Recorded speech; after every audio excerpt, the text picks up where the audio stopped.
Dream warrior, ain't gonna dream no more. I'm a dream warrior. Recorded live from the dungeon, this is the Dream Warrior Review, and I'm Kurt Thomas. And coming at you live from the hills of Tennessee, I'm Mick Strawn. Mick Strawn.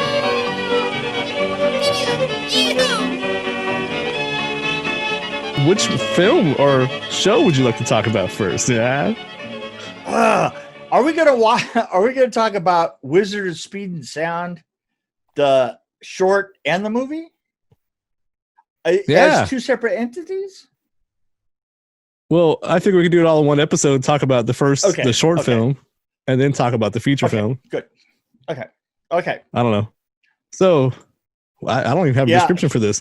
I can tell you, though, I found out some things about this film. Did, huh? Yeah, okay. In 1979, a gentleman named Jitlov, Mike Jitlov. I don't know his first name. Mike Jitlov. He created a short film called The Wizard of Speed and Time. And it was actually this is something I didn't know until I looked it up. This was actually it was a segment of the episode The Wonderful World of Disney on Major Effects.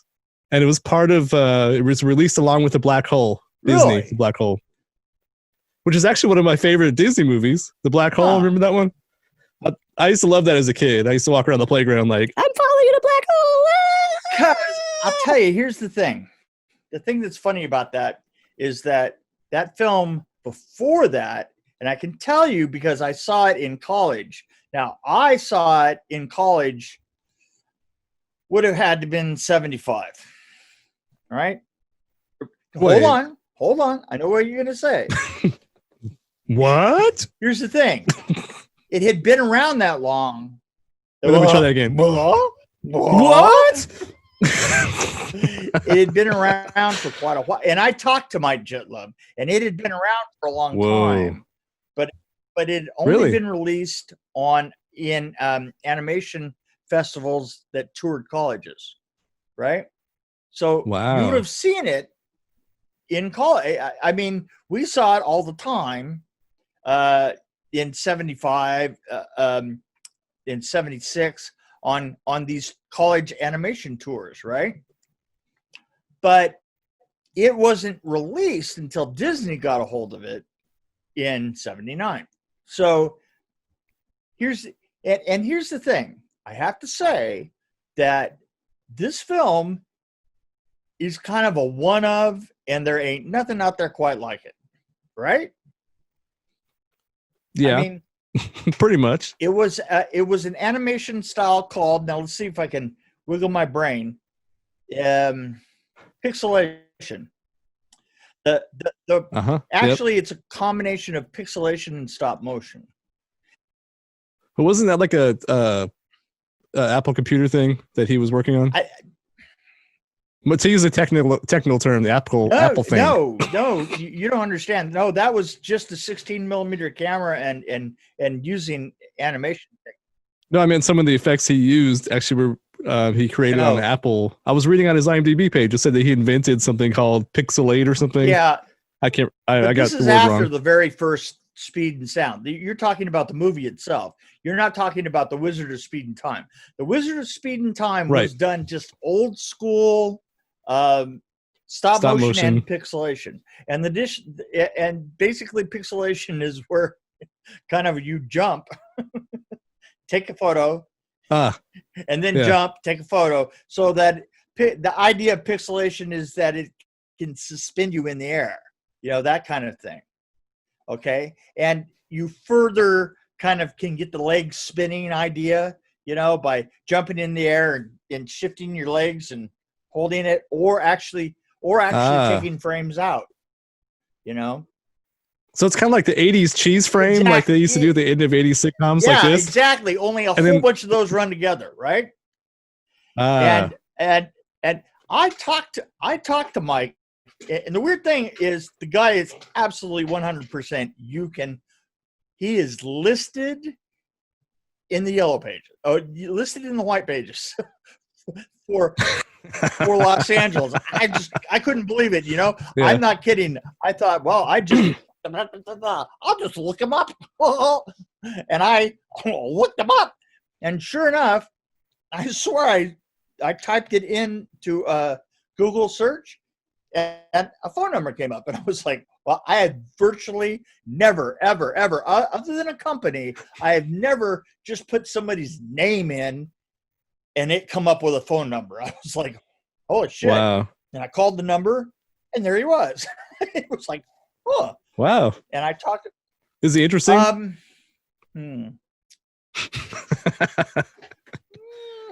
Is he interesting? Like, in other words, would he be interesting on a show or something? No. Oh, God, no. Oh, God. No. Here's the weird thing, okay? And this kind of goes with, we're going to get out of this, his amazing short, which was amazing. And like a real one-trick pony kind of thing. Yeah. And then he moved in and he got money to make a film. And basically take the idea of this Wizard of Speed and Time and make a movie of it. And the funny thing about it is, you know, all the bitching and whining and moaning that's in the movie about, like, oh, the unions and and by the way, the movie. We're talking about the feature now? The feature. Well, I did want to mention two things about this short ahead. that I liked. I did like the fact how amateurish it looked and how, you know, it looked like a music video, like a really early music video. Absolutely. And when he slipped on the banana, I mean, you can't go wrong with that, right? Here's the thing. Where he flew over the moon. Or no, he flew over an airplane. Yeah. Here's the thing. It was charming. And it was cute. It was a cute short film. It was cute when we weren't married. It was really cute when we weren't married. And it only lasted a few minutes. Boy, I gotta tell you something. The movie, there are so many things wrong with the movie, but one of the clearest things that's wrong with the movie is Mike Jitlove himself. He is absolutely. You have to remember that his paranoias and he didn't want to work within the Hollywood system, and you know, I can totally understand that because it's a love-hate relationship no matter what you do. But the thing is if you're gonna make a movie and not a film, you're gonna have to like deal with the studio system, and you can't go through it writing and here's the weird thing about it. He's writing a film about how badly he hates the business as he's making the film about it, right? And the thing is not only that, but he also has this ability to just be only talking to. He's talking shop through the whole film. You see his. And I thought you would like that. Oh yeah, no. I do. It's not that I like it. Let's put it this way. I understood it. I didn't particularly like it because there was no story there that I cared to hear, because the story that goes around it was contrived and wandering and pretty horrible. And the only thing that he seemed to be wanting to communicate is just how horrible Hollywood is and how much it was going to destroy his concept of what he was doing. And here's the thing is he kind of meant it. You can tell that he really meant it, right? Yeah. Well, here's the thing. I mean, I didn't understand a lot of the references. I mean, but I didn't care. I actually really liked this movie, and I really had a great time watching it. I thought it was funny. I didn't care how horrible it was, how bad quality it was. The story I didn't care about the story. I was just like, this is so stupid. It's like watching the Kentucky Fried Movie, and I found it really entertaining. And it was a nice break from watching anything else. And it's a good pandemic movie. If you want to cheer yourself up, watch this one. I really liked it. I give this a high rating, actually. So the pandemic. So the pandemic has gone on too long, and you have completely lost your mind. Maybe is what you're saying. Maybe, but I really like some of the tricks, the little things they did that were kind of cute, like the Oh, okay. One thing I noticed that they mentioned we had to get some big stars for this movie, and the only person I recognized was Philip Michael Thomas from Miami Vice. I know, that was really kind of funny. And the great part about it is that he was in the most minor role you could possibly imagine. Right. Which is a cop, right? And I mean, I like some of the dumb tricks, like the little tiny film booth that turned into this giant thing when they walked in. We talked about that before being kind of really common, right. But not so obvious. And I don't know, I just like the way that they mentioned how weird the special effects guy. It's like, yeah, he's just a walking special effect. Right. That's basically what he is. That's exactly what the film is. Which he was. Yeah. And I like the suitcase chase scene. I'm like, oh my gosh, how could you not like the suitcase chase scene? Oh, that was awesome. Terrible. And it doubled as a dolly. I mean, come on. Oh God. But yeah, I thought it was a visual masterpiece. To put it in 2 words, I thought it was a visual masterbate. And it's low tech and low budget, but that's part of the charm. Low quality, and I was trying to think of another low. That's what's great about it, though. The low quality and the bad lowbrow. The cheap special effects, the low quality. I loved everything about it. Actually, I hated everything about it. Parts were played by real people. Did you know that? I didn't even care. Did you know that the producer was a real producer? You know what? You mean that? Yeah. You mean the guy that looked like Ron Jeremy's dad? Yes. That guy? The only thing I looked it up. This guy's probably got an 8-inch long penis. Well, Mike's brother was in this. His mom was in this. A real producer was in this. That's as deep as I went before I said, okay, I'm going to stop reading. But it's because I was trying to figure out who was in it. I'm like, okay, I know his brother was in it. I'm like, he has a twin brother? Let me throw in the addendum to all this. The addendum is I talked to him about this film, and he hated doing it. And he all the fights that were going on in that film, the were actual fights that he's still fighting to this day.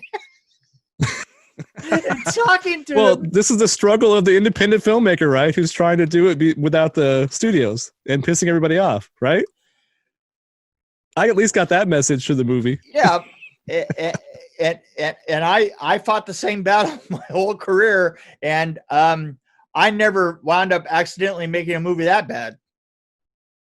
Well, I thought you'd appreciate some of the parts. Like, I didn't totally understand everything, but like when they're trying to get the PO number, I like when he was trying to get paid and he fell in the pool and he was just waiting till his check was written before he got out of the pool. Right. but here's the thing. All this stuff is shit that I saw all the time and just bored the hell out of me, Maybe that's why I enjoyed it more. The only thing that I really enjoyed, the only thing that I even enjoyed a little tiny bit, even a little tiny bit, just a tiny bit. The only thing that I enjoyed just a tiny bit would have been the looks of Hollywood, because he did film all over the place, right? And so it was kind of cool to see, place after place after place, and places that I certainly had filmed in all the time, and stuff like that. It was kind of interesting from that point of view. Certainly, hanging out around Griffith Park and just one place and another, and in that particular time, Do you think it was your frame of mind when you watch this? Like, because I watched it with I was in the mood for something stupid and lame and ridiculous, and so I enjoyed it. And I wasn't analytically thinking about that's why are they talking about that? Because I remember that when I worked in Hollywood. I didn't work in Hollywood, so I forgot to have a lobotomy before I saw it. Is that what you're saying? I forgot. Well, I think you might have been analyzing it. The lobotomy, analyzing it. Bullshit. Yeah. That's really me. I analyze everything. Well, I wrote down I feel like I might appreciate this more if I had worked in Hollywood. But I enjoy it because I didn't work in Hollywood. Maybe that's a weird. But I do have to say this to all my fans. Kurt Thomas is telling you, if you're feeling blue about the pandemic, people, watch The Wizard of Speed and Time. It's free. I put a link on our YouTube channel. You can watch it. It's under cool clips because I think it's cool. I'm saying this is don't let this be the last thing you watch before you hang yourself up from loneliness. Oh, brother. Or if you've worked in Hollywood, get a lobotomy and watch this. You'll enjoy it. Here's the thing. If you worked in Hollywood, you lived it and it was better.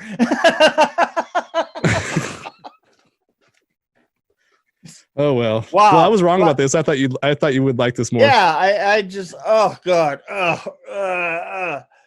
But so did you talk to Mr. Jitlov? Did he impart anything about the movie that you found interesting? No, he's besides insane. Absolutely nothing. He's insane. He's just.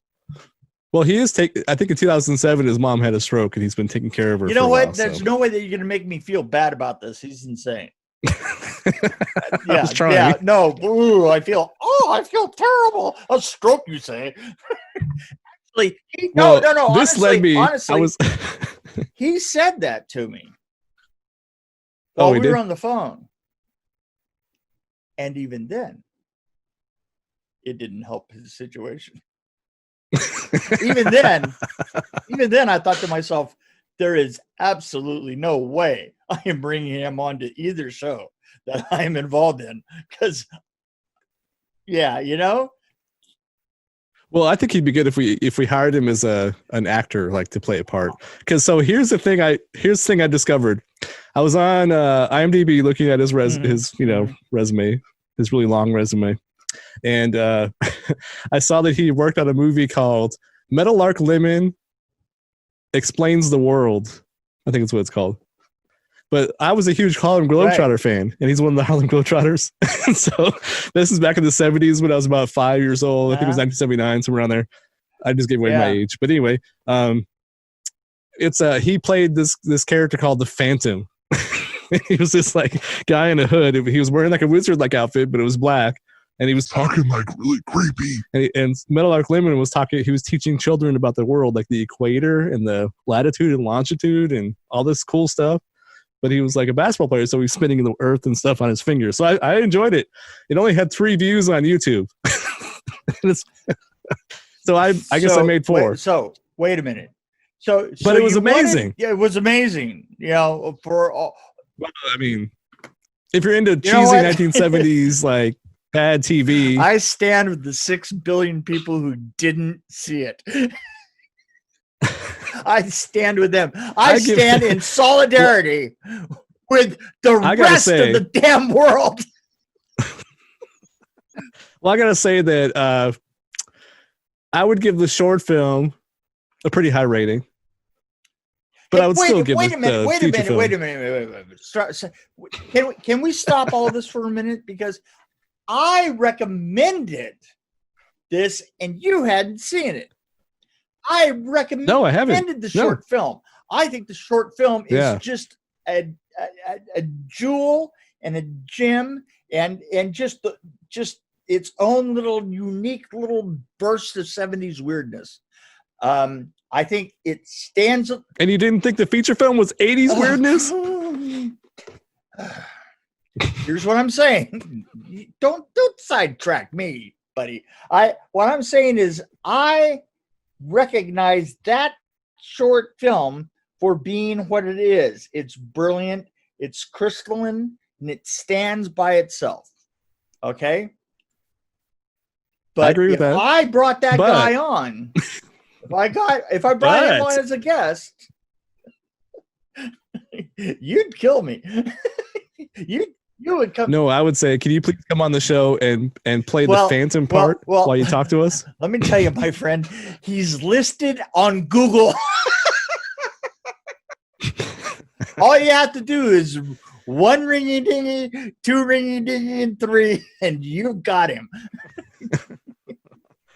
Now he's gonna get a ton of phone calls now because we're talking about this. 1 ringy dingy, 2 ringy dingy. Okay, I am going to say Wizard of Speed and Sound, the short film, gets a 4 from me. It's always been one of my favorites. It's amazing. I give the movie itself, I don't even give it the time of day, but I will give it a 2 0. Wow! That, oh my gosh! Oh wow! Yes! My golly! Yes, that! Well, look, mother. I want to tell you that I like the feature film and I love the short film. I give the short film a 4.5, 4.5, and I give the feature film a 4. What? That's what I said. Well, wait, I'm basing it on. It has. It's all. It's all.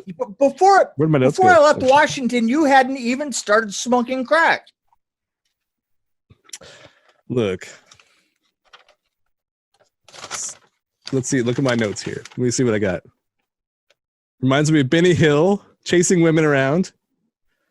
We need stars in this movie. Philip Michael Thomas. I mean, you can't go wrong with Philip Michael Thomas. Come on, really? And he's a cop, which later on, actually, he probably already played a cop, hadn't he? This was 1988-ish. I guess Miami Vice was around that time. Anyway, I just like how stupid it was. I was in the mood for stupid. I thought the effects were really fun to watch. I thought even his really mellow way of talking all the time, like I'm talking like this. I found that kind of cool. I didn't mind that. I liked the stupid producer, the Ron Jeremy lookalike. I liked him. I liked how dumb the dialogue was, and it was ridiculous. It was like watching a bad Monty Python sketch. But I found it funny, and I found it fun to watch. The suitcase chase scene is what clinched it for me.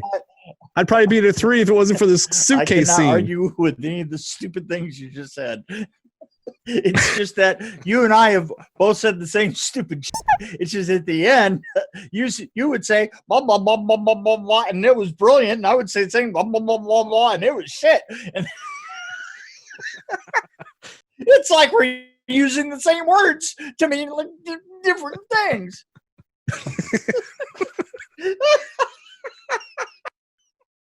Okay. Well, anyway, you got my notes. Please. It'd be a 3 without that chase scene. I'm telling you, that chase scene clinched it. It was like, okay, I need that suitcase in my life. The only suitcase that I want to see someday is I want to see Terry Pratchett's suitcase running around, and that would be freaking amazing. This suitcase, It protected the film. It wouldn't even have made a good Samsonite commercial. Come on. And his mom was a great actress. I'm running out of steam on this. So one. I guess we're done. I think we just crashed. We did crash.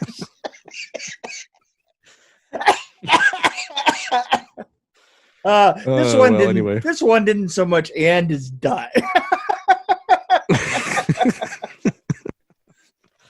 Well, anyway, I hope Mr. Jitlov doesn't mind all the phone calls he's going to be getting. Yeah. So anyway, sorry. That's all I got.